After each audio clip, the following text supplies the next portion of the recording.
Marvel's Eternals came, it quickly went. Not a lot of people have talked about it since. We know we can expect the characters to return in the MCU, but what happens with the sequel, we're just going to have to wait and see. Now, whether or not the box office plays into this will be interesting, because when it comes down to it, The Eternals is the second worst performing box office film at the domestic box office for Marvel Studios.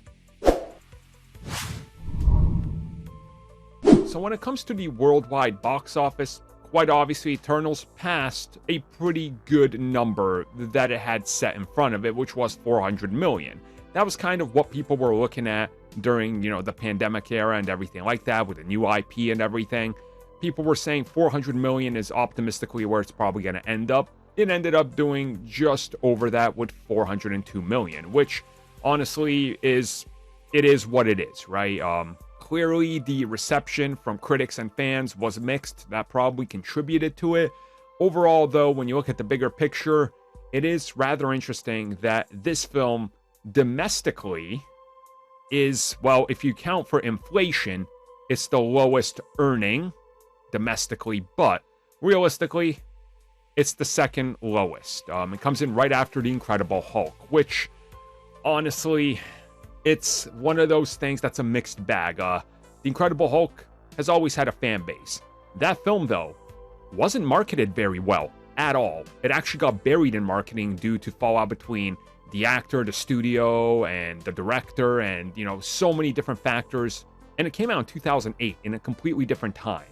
So it's just another one of those things where you have to look at everything that contributed to it, and it's something that's going to be discussed for a multitude of reasons for why the Eternals didn't live up to the set expectations, the real expectations that the fans had, and multiple other things.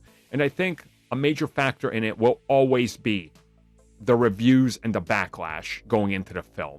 And I think there's also more to it, because ever since the film's released, people watching it on Disney Plus and, giving their take on it, I guess, there's a lot of people just saying it's boring and drab, and it's not what they wanted. And again, I think that contributed to the marketing, because the film did not sell itself really well as an MCU film.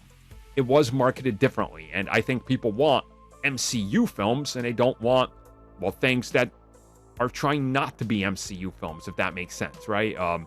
And I think that's a major factor as well. But overall, does this even matter in the long run?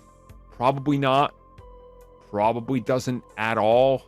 I mean, we'll find out. Marvel Studios never really shied away from anything, even if it underdelivered. Just look at The Incredible Hulk.